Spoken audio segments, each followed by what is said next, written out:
할렐루야, 반갑습니다. 오늘은 행복 시리즈 네 번째 시간으로 때를 누리는 즐거움에 대해서 말씀을 전하고자 합니다. 오늘 말씀은 전도서 3장 1절에서 11절 말씀인데 그 중에서도 우리가 한 몇 절만 살펴보면서 우리가 이 시대에 살면서 수많은 때를 만나게 되는데 그 때를 어떻게 행복하게 누리며 살아갈 수 있을까, 이걸 생각하면서 말씀을 전하도록 하겠습니다. 범사의 기한이 있고 천하만사가 다 때가 있나니 하나님이 모든 것을 지으시되 때를 따라 아름답게 하셨고 또 사람들에게는 영원을 사모하는 마음을 주셨느니라. 영원을 사모하는 마음을 주셨느니라. 그러나 하나님이 하시는 일의 시종을 사람으로 측량할 수 없게 하셨도다. 모든 일에 때가 있다라는 본문은 세상의 모든 역사와 개인의 역사까지도 하나님의 주권과 섭리하에 있다라는 것을 보여주는 구절입니다. 2절에서 8절까지 14가지 대꾸 형식을 통해 보여주고 있지요. 인간은 죽음을 향해 달려가는 허무한 인생인데 이를 극복할 수 있는 유일한 길은 하나님의 주권을 인정하며 하나님을 경외하는 삶을 살 때 인생의 허물을 극복할 수 있음을 보여주는 것이 오늘의 본문입니다. 솔로몬 왕이 부귀의 영화를 다 누려보았지만 인생이 허무하다는 것이 그의 결론이었습니다. 1장 2절 3절을 보면 전도자가 이르되 헛되고 헛되며 헛되고 헛되니 모든 것이 헛되도다. 해 아래 수고하는 모든 수고가 사람에게 무엇이 유익한가 라고 말씀합니다.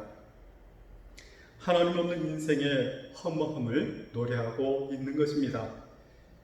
인간의 허물을 극복할 수 있는 유일한 길은 창조자 하나님을 경외하며 겸손히 하나님과 친밀한 교제를 누리는 것임을 깨닫게 해줍니다. 여호와 하나님을 경외할 때 비로소 그에게 주어진 모든 때들을 누릴 수 있음을 깨닫게 될 것입니다. 1절을 보면 범사의 기한이 있고 천하만사가 다 때가 있고 심은 것을 뽑을 때가 있으며 라고 말합니다. 천하만사가 다 때가 있어 해서 때로 번역한 때는 연대기적인 때 에트라는 단어입니다. 헬라어 히브리어죠. 헬라어로는 크로노스로 번역을 합니다. 연대기적인 때를 말합니다.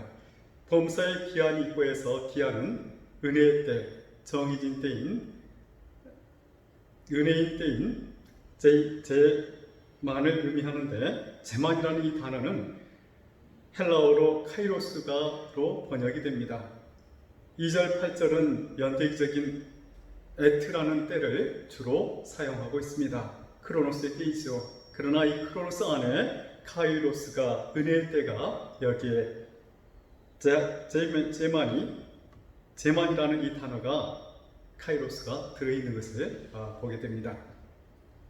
2절을 보면 날 때가 있고 죽을 때가 있으며 사람은 그 누구도 자신이 언제 태어날지를 알지 못합니다. 또한 언제 죽을지도 알지 못합니다. 죽음에 직면해서야 내가 죽는구나 라는 생각을 하게 되지요. 우주와 인간의 생사화복을 주관하시는 분은 우주와 인간을 지신 창조자 하나님이시기 때문입니다. 아기가 태어나는 시기는 하나님께서 허락하시는데 그 아기의 태어남을 기뻐하는 분은 바로 하나님, 부모, 가족, 친척, 친구들입니다. 왜요? 막 태어난 아기는 자신의 태어남을 잘 누리지 못할 것이기 때문입니다. 그러나 시간이 지남에 따라 아빠, 엄마를 알아보게 되고 넓은 세상에 나옴을 자신도 몸과 영혼으로 즐길 수 있을 것입니다. 어찌 보면 인생은 죽음을 향해 가는 것 같습니다. 그러나 모든 사람은 언젠가 죽는데 그 죽음이 어떤 모습이든지 진정한 그리스도인은 죽음을 통해 육신의 장막을 벗어버리고 영원한 고향인 천국 하나님 나라를 가게 될 것입니다. 천국에 이르는 죽음을 성경은 복된 죽음이다 이렇게 말을 합니다. 죽음 앞에서 감사와 찬양과 경배를 드릴 수 있습니다. 죽음의 때 내가 걸어가야 할 내 인생의 구간을 다 간 후 모세처럼 요셉처럼 12지파들을 자녀들을 친구들을 축복하며 하나님께 마지막 경배를 마음과 몸으로 드리며 감사함으로 그 순간을 맞이할 수 있게 되기를 정말로 바랍니다. 야곱의 임종의 순간을 보십시오. 창세기 49장 33절을 보면 야곱이 아들들에게 명하기를, 여기서 명하기를이란 말은 축복하기를 이란 말입니다. 각자의 분량에 맞게 축복하고 있습니다. 명하기를 마치고 그 발을 침상에 모으고 숨을 거두니 그의 백성에게로 돌아갔더라. 힘이 다하여 자기에게 맡겨진 사명을, 하나님의 사명을 잘 감당하고 가게 된 복된 인생의 모습입니다. 4절에 보면 저와 여러분도 우리의 죽음도 이와 같이 사명을 잘 감당하고 모세나 야곱처럼 사명을 잘 감당하고 자녀와 또 옆 앞에 있는 내 후손들을 축복하고 그리고 천국에 입성하는 복된 죽음이 될 수 있기를 축복합니다. 할렐루야. 착하고 충성된 종아 내 즐거움에 참여하라 라는 하나님의 말씀을 들을 수 있기를 간구해 봅니다. 4절에는 울 때가 있고 웃을 때가 있으며 실패할 때가 있고 춤출 때가 있으며 라고 말씀합니다. 올 때는 어려운 고난, 환난을 당하는 때입니다. 개인의 환난이 있습니다. 또 범국가적인 환난도 있습니다. 둘이 함께 오기도 합니다.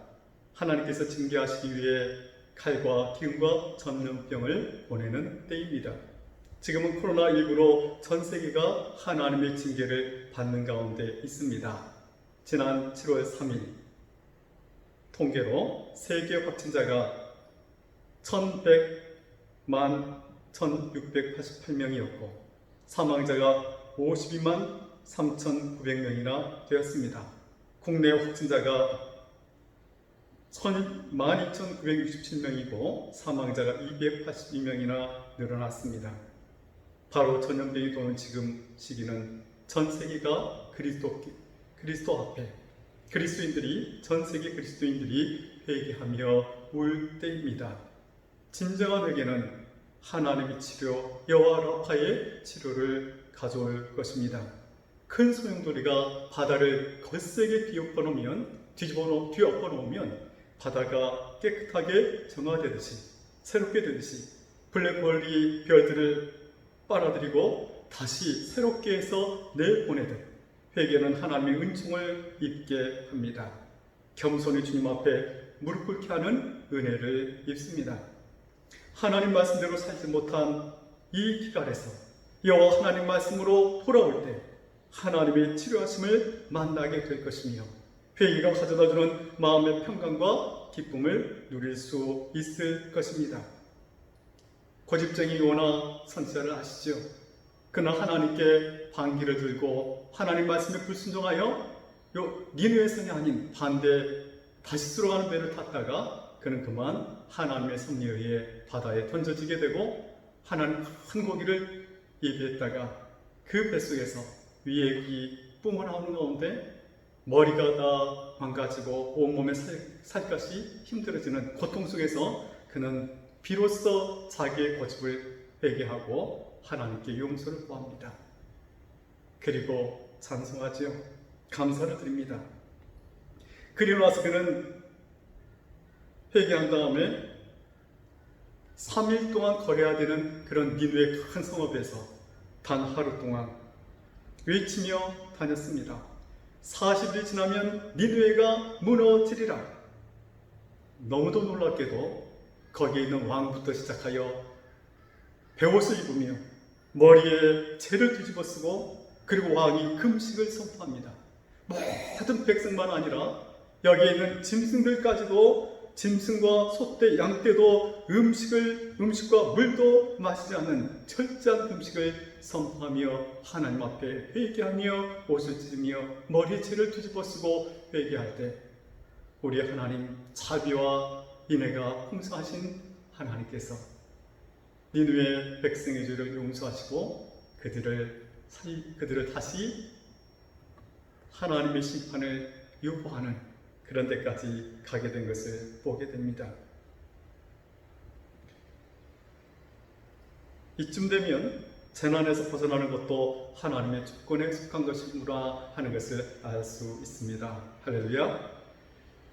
예수님께서 온 인류를 위해 십자가에 달려 피를 흘려 죽으실 때 제자들은 슬퍼하며 울었습니다. 그러나 3일 후에 죄와 사망의 권세를 깨뜨리시고 부활하신 예수님을 배웠고 그들은 예수님이 주시는 참된 평강을 누릴 수 있었습니다. 신영 속에 죄와 사망의 권세를 깨뜨리신 부활하신 예수님을 배웠고 기쁨이 충만하였습니다. 요한복음 16장 20절에 내가 진실로 진실로 너희에게 이르노니 너희는 곡하고 애통하겠으나 세상은 기뻐하리라.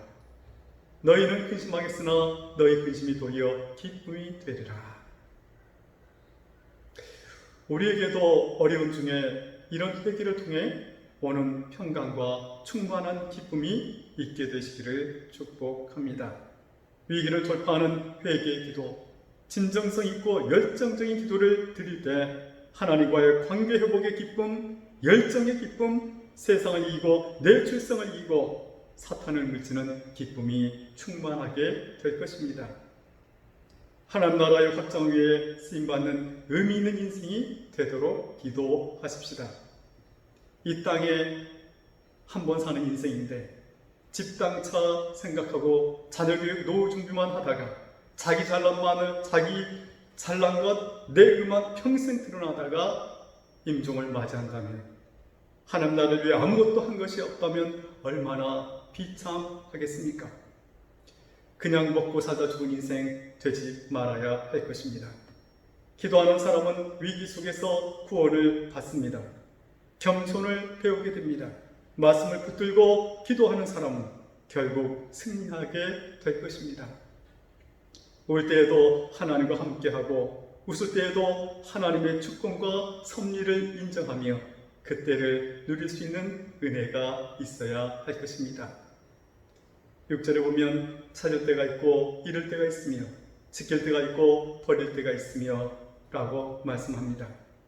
생사화복이 하나님의 주권하에 있다는 것입니다. 내 생명도, 내 가족의 생명도, 이 민족의 생명도, 이 민족의 영혼도 하나님께 달려 있다는 것입니다. 전 세계의 역사의 주권을 하나님이 가지고 계십니다. 인간이 부유하게 되거나 가난하게 되는 것에도 하나님의 섭리가 작용하고 있음을 보여주는 구절입니다. 인간이 살아가는 과정 중에서 정당한 방법으로 재산을 모으기 위해 노력해야 하는 때가 있습니다. 반면에 재산을 하나님 사랑과 이웃 사랑을 위해 흘러가게 할 하나님의 이름으로 흘러보내게 해야 할 때가 있습니다. 재산은 수단일 뿐입니다. 하나님의 거룩한 청지기가 되어 하나님의 섭리에 순응할 때 때로 누리는 즐거움을 맛보는 길이 순응하는 것이 때를 누리는 즐거움을 맛보는 길이 되기 때문입니다. 내가 가진 것들을 지킬 때가 있고 버릴 때가 있습니다. 보다 더 중요하고 가치 있는 일을 위해 덜 중요한 것을 포기할 때를 의미합니다. 요나를 살리기 위해 선원들이 배의 짐을 버렸던 것처럼 우리는 지킬 때와 버릴 때가 있습니다. 잠언 11장 24절 25절에 보면 흩어 구제하여도 더욱 부어하게 되는 일이 있나니 과도히 아껴도 가난하게 될 뿐이니라. 구제를 좋아하는 자는 풍족하여질 것이요 남을 윤택하게 하는 자는 자기도 윤택하여지리라. 할렐루야. 사랑하는 성도 여러분, 인간의 수많은 연대기적인 때와 하나님의 은혜의 때가 내 개인의 인생에도 찾아옵니다. 우리가 그럴 때 그 슬픔과 고난과 역경과 환난을 당할 때나 내가 성장해서 뭔가 성취의 기쁨을 누릴 때나 불통할 때나 형통할 때나 죽음 앞에서나 우리가 하나님이 인생과 우주의 주권과 섭리 안에서 하나님의 섭리 안에 내가 있다는 걸 깨닫고 하나님을 주권을 인정하며 하나님의 섭리 안에서 우리 그리스도인들이 겸손히 하나님과 친밀한 교제를 누리며 하나님을 경외할 때 그리스도인은 언제 어디서나 어느 때나 힘들고 고통스러울 때는 겸손을 배우며 하나님 주시는 은혜를 누리며 형통했을 때는 교만하지 않고 오히려 겸손히 하나님의 이름을 드러내며 죽음 앞에서도 하나님 앞에 찬송과 경외를 드리며 그리고 하나님의 이름으로 자녀와 후손들을 축복하며 세상을 마감할 수 있는 하나님 주신 그 인생의 연한들을 하나님의 은혜 안에서 그때마다 그때를 주님 앞에서 누리는 즐거움을 여러분이 평생에 누리며 살다가 하나님이 오라 하실 때 기쁨으로 주여 내가 갑니다 라고 말하며 착하고 충성된 종아 너가 달려가야 할 구간을 잘 달려왔다 이제 내 즐거움에 참여하라 라는 말을 듣는 저와 여러분 되시기를 주님의 이름으로 축복합니다. 하나님께 영광 돌립니다.